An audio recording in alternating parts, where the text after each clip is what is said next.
একটি বছর পর ঈদ উল ফিতরে আমাদেরকে আল্লাহ পাক এখানে সমবেত হওয়ার তৌফিক করেছেন। ঈদ উল ফিতরের ঈদের খুশি তো আমাদের অন্তরের মধ্যে প্রবাহিত হচ্ছে রোজাদার ইমানদার মুসলমানদের, আর আমরা সমষ্টিগতভাবে ঈদকে উপভোগ করছি, এটা আলাদা একটা বিষয়। কিন্তু রোজাদারদের ঈদের অনুভূতি সৃষ্টি হয়েছে, তাদের ইমানি জজবা বৃদ্ধি হয়েছে রোজার কারণে। পবিত্র কালামুল হাকিম থেকে আমি একটি আয়াত তেলাওয়াত করেছি, রাসূল সাল্লাল্লাহু আলাইহি ওয়াসাল্লামের পবিত্র জবানের দুটি হাদিস করেছি। হযরত আল-তামিম রাদিয়াল্লাহু তাআলা থেকে হাদিসটা রওয়ায়াত, আদ-দীনু আন-নাসীহা, ধর্মের মূল উদ্দেশ্যই হলো উপদেশ দেওয়া। দ্বীনের অর্থই হলো উপদেশ দেওয়া, অর্থাৎ ওয়াজ করা, নসিহত করা, মানুষকে সৎ পথে আহ্বান করা। এটাই হলো ধর্মের দ্বীনের মূল অর্থ বা উদ্দেশ্য। আল্লাহ পাক সমস্ত নবী পয়গম্বর আলাইহিস সালামকে এই দ্বীন সহকারে দুনিয়াতে পাঠিয়েছেন, মানুষকে উপদেশ দিয়ে মানুষের জীবনের সুন্দর ও সঠিক পথ, দুনিয়া ও আখিরাতের কল্যাণ এবং মুক্তির জন্য আল্লাহ পাকের নির্দেশিত বিধি বিধানগুলোকে পৃথিবীর বুকে প্রতিষ্ঠিত করার জন্য আল্লাহ পাক অসংখ্য নবী পয়গম্বর আলাইহিস সালামকে পাঠিয়েছেন। সর্বশেষ নবী আমাদের নেতা নবী মুহাম্মদুর রাসূলুল্লাহ সাল্লাল্লাহু আলাইহি ওয়াসাল্লামকে দিয়ে দ্বীনের পরিপূর্ণতা, পূর্ণাঙ্গতা অর্জন করিয়ে আল্লাহ পাক বলেন, আল-ইয়াওমা আকমালতু লাকুম দীনাকুম ওয়া আতমামতু আলাইকুম নি'মাতি ওয়া রাদিতু লাকুমুল ইসলাম দীনা। সম্মানিত আমার প্রাণপ্রিয় রোজাদার, রোজা পালনকৃত মুসল্লিয়ানে কেরাম, আজকে ঈদ উল ফিতরের সওয়ালের চাঁদ উঠেছে, যার কারণে আমাদের জন্য ঈদ এসেছে। রমজান ছিল আমাদের জীবনের সবচেয়ে গুরুত্বপূর্ণ, সবচেয়ে কল্যাণপূর্ণ একটি মাস, যে মাসে আমাদের জন্য আল্লাহ পাক সবচেয়ে বড় নিয়ামত দিয়েছিলেন। জাহান্নামের দরজা সমূহকে বন্ধ করে রমজানের চাঁদ উজ্জ্বল হওয়ার সাথে সাথে জান্নাতের দরজা সমূহকে উন্মুক্ত করেছে। এটা হলো সবচেয়ে বড় নিয়ামত। জাহান্নামের দরজা বন্ধ করা হয়েছিল, জান্নাতের দরজা সমূহকে খুলে দেওয়া হয়েছে। চিৎকার দিয়ে বলেন সুবহানাল্লাহ। আমরা এটাকে উপলব্ধি না করতে পারলেও, আমরা এটাকে মূল্যায়ন না করতে পারলেও, আমাদের থেকে যারা বিদায় হয়েছিল, জনমের জন্য কবর দেশে চলে গেছে, তারা উপলব্ধি করেছে মাহে রমজানের গুরুত্ব ও বৈশিষ্ট্য। আমার প্রিয় মুসলমান ভাইয়েরা, আমার প্রিয় মুসলিয়ানে কেরাম, অত্যন্ত বেদনাবহুল অবস্থায় আমাদেরকে এই কথাগুলো উপলব্ধি করতে হবে। বিশ্বে আজকে ইহুদি খ্রিস্টানদের চক্রান্তে মুসলিম উম্মাহকে ধ্বংস করে দেওয়ার জন্য সকল বিষয়ের সকল কার্যক্রম তারা চালু করে রেখেছে। তার নমুনা, ফিলিস্তিনের মুসলমানদেরকে প্রায় 100 বছর যাবৎ নির্যাতন করে করে এবারে যে পরিমাণ নির্যাতন করেছে, গোটা বিশ্বে এইরকম নির্যাতন আর কোথাও হয়নি। গোটা বিশ্বে শুধুমাত্র সব রাষ্ট্রে মুসলিমরা নির্যাতিত হচ্ছে। সম্মানিত তৌহিদি জনতা, আমার প্রাণ প্রিয় মুসলিম উম্মাহের এক অংশ, আমার কলিজার টুকরো, আমার মুসলিয়ানে কেরাম, আমাদেরকে উপলব্ধি করতে হবে। আমার বয়স 60 হোক, 50 হোক, 70 হোক, 80 হোক, আমাকে ভাবতে হবে, আমাকে চিন্তা করতে হবে যে আমার কাছ থেকে মাহে রমজান কতদিন অতীত হয়েছে, লাইলাতুল কদর কতদিন অতীত হয়েছে, ঈদুল ফিতর কতদিন অতীত হয়েছে, ঈদুল আযহা কতদিন অতীত হয়েছে। সব বিষয়ে আমাকে ভাবতে হবে যে এত ইবাদতের সুযোগ পাওয়ার পরেও আমি কতটুকু নৈতিকতা, কতটুকু ডেভেলপ হয়েছি, কতটুকু আমার ভিতরে উন্নতি হয়েছে। এটাই হলো মূল বিষয়, এটাই হলো আমাদের জানতে হবে। আমাদের বাড়ি ঘর উন্নতি হয়েছে, রাস্তাঘাট উন্নতি হয়েছে, আমাদের পোশাক আশাক, আমাদের খাবার, আমাদের পরিবার পরিজন, আমাদের কৃষি কালচার বহুদিন উন্নতির দিকে হয়েছে।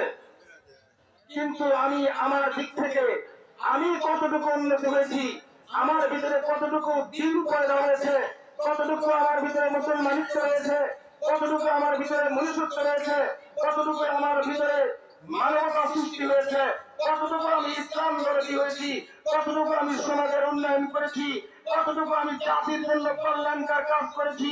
এই বিষয়গুলোকে আমাকে চিন্তা করতে হবে এবং উপলব্ধি করতে হবে। আমার দাড়ি পেকে গেছে, নামাজে আমি 5 ওয়াক্ত রয়েছি, হজ করেছি, ইসলামের বহু কাজ করেছি। এটাই মূল বিষয় না। মূল বিষয় হলো আমি কতটুকু দ্বীনের প্রতি আমার ভিতরে কতটুকু উন্নতি হয়েছে, আমার রুহানিয়াত, আমার জীবনে, আমার নফসানিয়াত, আমার খায়েসাত, আমার চারিত্রিক কতটুকু উন্নতি হয়েছে। এটাই হলো আমার বিষয়। এরপর ভিত্তি করে আমার জন্য কবরে নাজাত, ফুলসিরাতে নাজাত, হাসরে নাজাত, অনন্ত জান্নাতের পথ উন্মুক্ত। আমার শ্রদ্ধা ভাজন মুসলিয়ানি কেরাম, আমার প্রিয় তৌহিদি জনতা, আমাদেরকে এইটা উপলব্ধি করতে হবে। একে বলা হয় আত্মসমালোচনা, একে বলা হয় নিজের বিবেকের সাথে নিজেকে পরিচিত করা। যতক্ষণ না আমরা নিজের আত্মশুদ্ধিকে বৃদ্ধি না করতে পারবো, যতক্ষণ না আমরা আমাদের ভিতরকে পরিষ্কার না করতে পারবো, আল্লাহ তাআলা শানুহু পবিত্র কালামুল হাকিমের মধ্যে ফরমান, ওয়ানাযা'না মা ফি সুদুরিহিম মিন গিল্লিন তাজরি মিন তাহতিহিমুল আনহার। যতক্ষণ না আমার দেহকে, আমার রূহকে, আমার ভিতরে পরিপূর্ণতায় পরিষ্কার না হবে, ততক্ষণ পর্যন্ত জান্নাত আমার জন্য সম্ভব নয়। আমার ভাইয়েরা, আমাদের কামনাই তো জান্নাত, ঠিক কিনা? আমাদের উদ্দেশ্য তো জান্নাত, আমাদের আসল ঠিকানা তো জান্নাত, আমাদের মাকসাদ তো জান্নাত। আমাদের আসল উদ্দেশ্য হলো রিজায়ে মাওলা, আসল উদ্দেশ্য হলো আল্লাহর সাথে আমাদের পরিচিতি লাভ করা, আসল উদ্দেশ্য হলো নবী মুহাম্মদ রাসূলুল্লাহ সাল্লাল্লাহু আলাইহি ওয়াসাল্লামের উম্মত হিসেবে স্বীকৃতি লাভ করা। আজকে আমার চেহারার প্রতি আল্লাহ পাক তাকাবেন না, আল্লাহ পাক আমার বাহ্যিক কোনটাই দেখবেন না, আল্লাহ পাক আমার বাহ্যিকের উপরে কোনো কিছু দেবেন না। আমি কতবার হজ করেছি, কতবার ইতিকাফ করেছি, কতবার রোজা রেখেছি, কত ওয়াক্ত নফল করেছি, কত মানুষকে যাকাত দিয়েছি, কয়টা মসজিদ করেছি, মাদ্রাসা করেছি, ঈদগাহ করেছি, কবরস্থান করেছি। এই বিষয়গুলো আল্লাহ পাক দেখবেন না। আল্লাহ পাক দেখবেন তোমার ইখলাস কি ছিল, তোমার নিয়ত কি ছিল। ওয়াকাদিমনা ইলা মা আমিলু মিন আমালিন ফাজআলনাহু হাবাআম মানসুরা। আল্লাহ পাক শুধু দেখবেন তোমার আমলটা কি ছিল, তোমার আমলের উদ্দেশ্য কি ছিল, তোমার কাজের প্রস্তুতি কি ছিল, তোমার আমলের ভিতরে কতটুকু বিশুদ্ধতা ছিল, তোমার আমলটা কতটুকু সহি ছিল। আল্লাহ পাকের দরবারে শুধু তারই ভিত্তিতে নাজাত আর কল্যাণ আর মুক্তি হবে। আমার প্রাণপ্রিয় মুসলিয়ানে কেরাম, আমার প্রাণপ্রিয় মুসলিয়ানে কেরাম, আমার মরহুম পিতা থেকে এই এলাকার অনেক মুরব্বীদের নিয়ে আজকে এই বিশাল ঈদগাহ সংগঠিত হয়েছে। আজকে আমাদের মাঝে ওনারা নেই।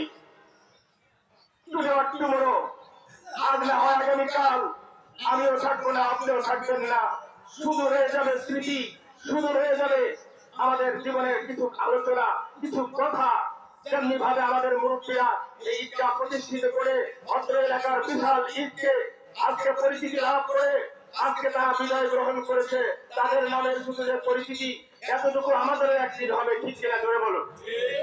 সুতরাং আমার জীবনটা অতি ছোট, ভাবতে হবে আমার জীবনের সীমাবদ্ধতা অতি ছোট, 60 থেকে 70 বছর, 100 বছর, 70, 80, 40, 20 বছর, এই সামান্য সীমিত সময়ের মধ্যে আমার জীবনটাকে এমন ভাবে গঠিত করতে হইবে, এমন ভাবে তৈরি করতে হবে, লক্ষ লক্ষ বছর আমাকে কবরে কাটাইতে হবে, আসরের ময়দানে 50,000 বছর থাকতে হবে, আমাকে অসংখ্য অগণিত দিন জাহান্নাম অথবা জান্নাতের স্থানে রয়ে যাবে।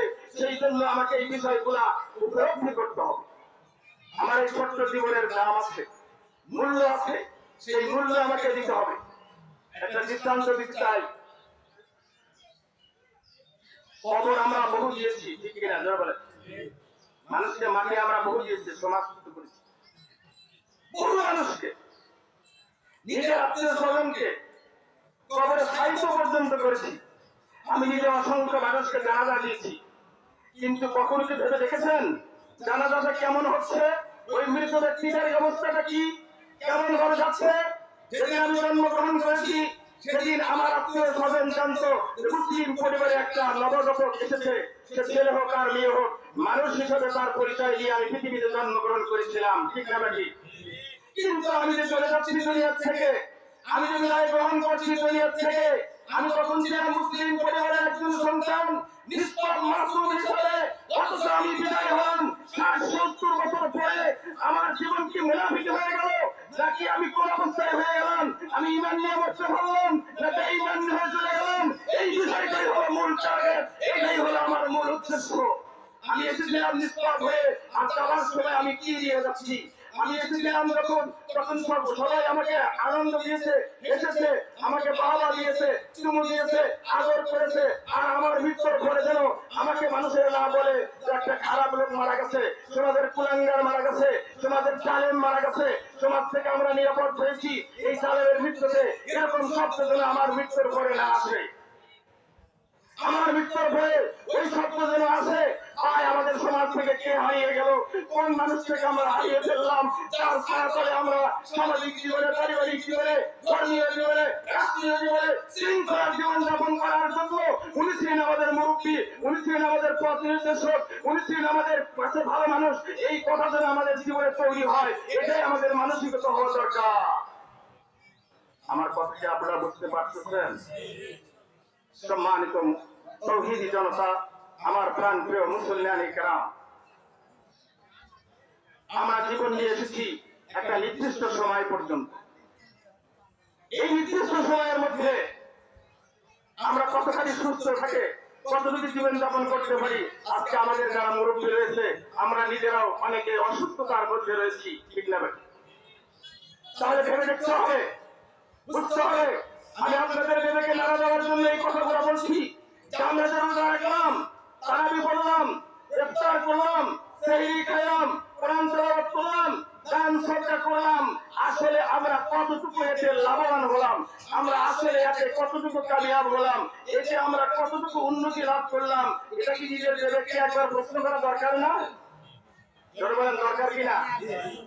এই যে আমরা আবাদ করেছি, মাঠের যে মাঠ, ধান, এই ধান আবাদ করার পরে এত সুন্দর ধানের চেহারা আমরা দেখছি, আর যদি এই ধান নষ্ট হয়ে যায়, আল্লাহ না হোক কোনো কষ্ট যদি হয়ে যায়, তাহলে আমাদের ভিতরে কি আফসোস হবে না? আমাদের ভিতরে কি সেই আফসোস থাকবে না? আমাদের ভিতরে কি সেই মায়া থাকবে না? আমাদের ভিতরে কি সেই চিন্তা থাকবে না? সেই কথাটাই আমাদেরকে ভাবতে হবে যে আমি যে আমার 60 বছর, 70 বছর, 80 বছর, 20 বছর, 30 বছর আমি মসজিদের প্রথম লাইনে ছিলাম, মাদ্রাসায় ছিলাম, মসজিদে ছিলাম, ঈদগাহ ছিলাম, সর্ব জায়গায় আমি ছিলাম, কিন্তু আসলে কি আমি প্রকৃত মুসলিম হতে পেরেছি? আল্লাহ নবী আমার নেতা মুহাম্মদুর রাসূলুল্লাহ আমাকে কি উম্মত হিসেবে স্বীকার করবে? তিনি কি আমাকে সুপারিশ দেবে কিনা? নবী মুহাম্মদ রাসূলুল্লাহ সুপারিশ আমার নসিবে আছে কিনা? তিনি আমাকে উম্মত হিসেবে স্বীকার করবে কিনা? এই বিষয়গুলো কি আমার ভাবার দরকার আছে না নাই? জোরে বলুন, আপনারা আছে না নাই? আরো জোরে বলুন। আমি সেই কথাগুলোই আপনাদের কাছে উপস্থাপন করতেছি, সেই কথাগুলো আমি আপনাদের কাছে বুঝানোর চেষ্টা করতেছি। আমার প্রিয় মুসলমানি গ্রাম, মাহাসরের দিনে আপনিও থাকবেন, আমিও থাকবো, এই এলাকার সকল মানুষ থাকবে, জানোয়ার থাকবে, কুকুর থাকবে, বিড়াল থাকবে, অন্য পশুরা থাকবে। সেদিন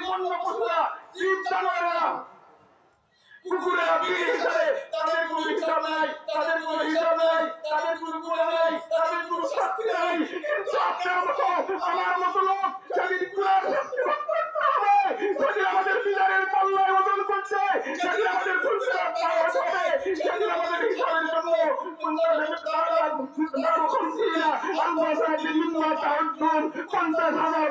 দাঁড়িয়ে দেখতে হবে। মাথার উপর চাপ দিয়ে থাকলে জমিন পুড়ে তাওয়া হয়ে যাবে। সেই মুহূর্তে আমাকে হিসাব দেওয়ার জন্য আমার অবস্থা এরকম হয়ে যাবে।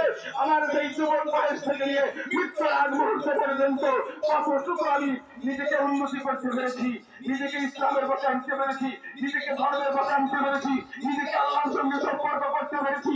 নবী মুহাম্মদ রাসূলুল্লাহ সাল্লাল্লাহু আলাইহি ওয়াসাল্লামের আদর্শে কতটুকু আদর্শবান হয়েছি সেই হিসাবটুকু আমাকে দিতে হবে। আমার চৌধুরী জনতা, আমার মুসলিয়ানি রাম, আমার সম্মানিত মুসলিয়ানি কারাম, আমার সেনাস্পদ মুসলিয়ানি কারাম, আমার সমবয়সী মুসলিয়ানি কারাম, আমি আপনাদের কাছে এই কথাগুলোই বলতে চাচ্ছি যে আমাদের জীবন হলো অতি ছোট, অতি সময় অল্প। এই স্বল্প সময়ে এই ছোট্ট জীবনে বৃহত্তর জীবনের জন্য, বৃহত্তর সময়ের জন্য আমাদেরকে যাইতে হবে, সেই কাজ আমাদের করতে হবে। আমি কি আপনাদের কাছে একটা কথা জিজ্ঞাসা করতে পারি? আপনারা কি সবাই রোজা রেখেছিলেন? আল্লাহ আপনি সাক্ষী, উন্মুক্ত ময়দানে আল্লাহ আপনি সাক্ষী, আপনার বান্দারা রোজা রেখেছে। আল্লাহ এই রোজার প্রতিদান আপনি দেন, সকলে বলেন আমিন। আল্লাহ এই রোজার প্রতিদান আপনি দেবেন, সকলে বলেন আমিন। আল্লাহ এই রোজার প্রতিদান আপনি দেবেন, সকলে বলেন আমিন। রোজাদারদের খুশখবরি, রোজাদারদের জন্য আল্লাহ বলেন আসসাউমু লি ওয়া আনা আজজি বিহি। রোজা হলো আল্লাহর, রোজা হলো আমার জন্য। হাদিসে এসেছে প্রত্যেকটা ইবাদতের নেকিকে নির্ধারণ করা হয়েছে, কিন্তু রোজার কোনো নির্ধারণ করা হয় নাই। রোজার বিনিময় স্বয়ং আল্লাহ নিজে দেবেন। চিৎকার দিয়ে বলুন সুবহানাল্লাহ। রাষ্ট্রপতি যদি কাউকে কোনো পুরস্কৃত করতে চায় আর যদি ঘোষণা দেয় যে আমি নিজে হাতে এটা দেব, সেই পুরস্কার কি হবে তার নাম যদি ঘোষণা না দেয়, তাহলে রাষ্ট্রপতির, প্রধানমন্ত্রীর তার পুরস্কারটা কত বড় হতে পারে? সাধারণ কথা বললাম।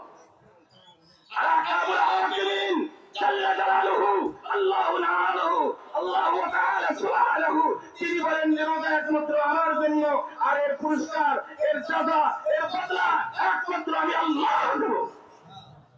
তাহলে আপনার মতো একজন রোজারের কি পরিমাণ মর্যাদা, কি পরিমাণ দাম, কি পরিমাণ সম্মান, যা আপনি রোজা থেকে একটা নফল ইবাদতকে ফরজের সমতুল্য করে দিয়েছিল।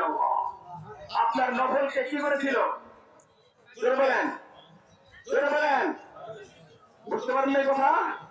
আপনার একটা নফল ইবাদতকে আল্লাহ পাক ফরজের সমতুল্য করেছে। আর চিৎকার দিয়ে বলেন সুবহানাল্লাহ। আর একটা ফরজকে 70টি ফরজ থেকে শুরু করে 700 পর্যন্ত পূর্বান্তরিত করেছে। চিৎকার দিয়ে বলেন সুবহানাল্লাহ। সেই মাস মাহে রমজান আমাদের কাছ থেকে বিদায়, মাহে রমজান আমাদের কাছ থেকে বিদায় গ্রহণ করেছে। মাহে রমজান আমাদের কাছ থেকে বিদায় গ্রহণ করেছে। আমরা আজকে ঈদের খুশিতে এসেছি, আনন্দে এসেছি। আসলে কি কখনো ভেবে দেখেছি যে আমাদের কাছ থেকে কি হারিয়ে গেল? আর এই মাহে রমজানে আমি কি অর্জন করতে পারলাম? এই মাহে রমজান থেকে আমি কি কতটুকু উপকৃত হতে পেরেছি? আমার কতটুকু নাজাত হয়েছে? আমি আসলে ঈদে আসার উপযুক্ত কিনা? আসলে ঈদের দিনে আমার মর্যাদা আছে কিনা? ফেরেশতারা আমাকে ঈদের সাথে শামিল করবে কিনা? এটা কি কখনো ভেবে দেখেছি? এটা কি কখনো ভেবে দেখেছি? আমরা কি ফজরের নামাজ কি কেউ কাজা করেছি? আলহামদুলিল্লাহ। জোহরের নামাজ কি আমাদের কাজা হবে? আল্লাহ তৌফিক করে, আল্লাহ তৌফিক করে,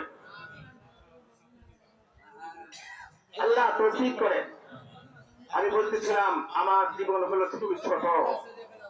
একটু ভেবে দেখুন, একটু ভেবে দেখুন যে আমার এই স্বল্প সময়ে অনন্ত শীতকালের জন্য আমাকে প্রস্তুতি নিতে হবে।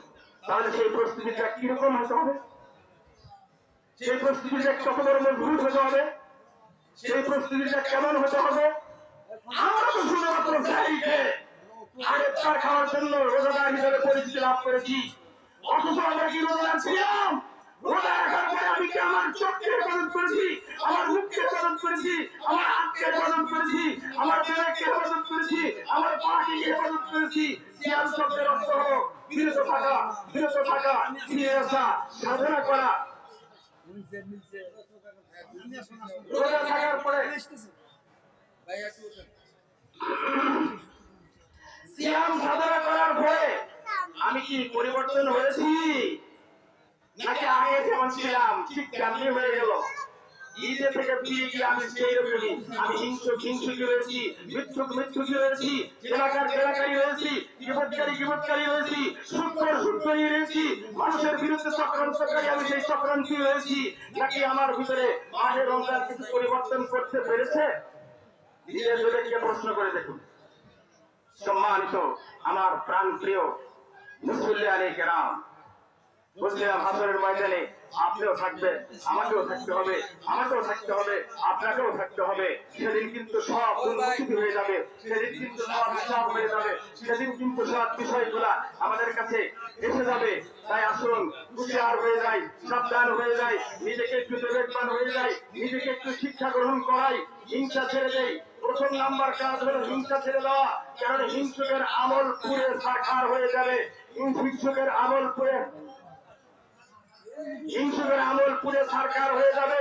হিংসুক যদি যত ভালো আমল করেছে সেই আমল গুলা পুরে সারকার হয়ে যাবে, নিঃশ্বাস হয়ে যাবে। আল হাসাদু হাদিসের মধ্যে এসেছে, হাসাদ যারা পয়দা করে,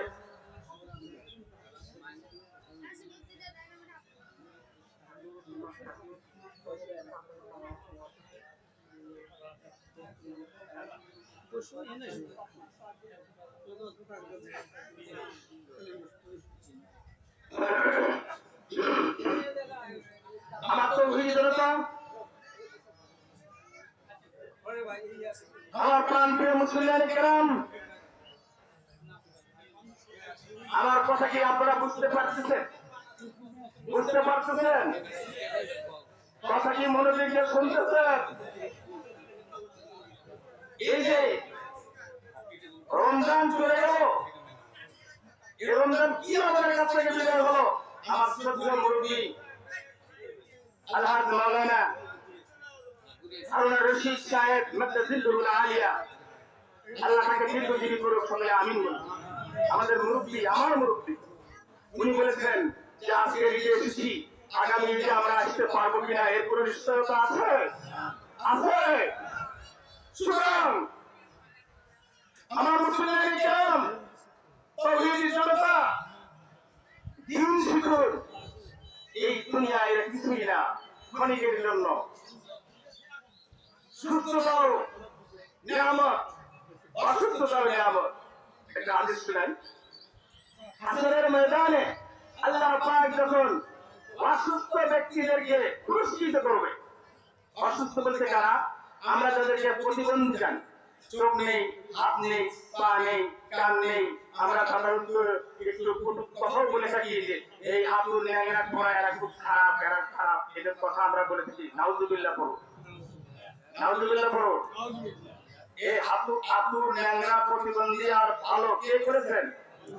কে করেছেন? আল্লাহ। ওয়াল্লাযী ইউসাফিরুকুম ফিল আরহামি কাইফা ইয়াশা, কাইফা ইয়াশা। আল্লাহ বলেন তোমার মাতৃগর্ভের ভিতরে আমি যেমনটি চেয়েছি তেমনটি করেছি। কালা চেয়েছি কালা বানিয়েছি, বড় চেয়েছি বড় বানিয়েছি, অন্ধ চেয়েছি অন্ধ বানিয়েছি, ফর্সা চেয়েছি ফর্সা বানিয়েছি, ছেলে চেয়েছি ছেলে বানিয়েছি, মেয়ে চেয়েছি মেয়ে বানিয়েছি। এটা করেছি আমি আল্লাহ।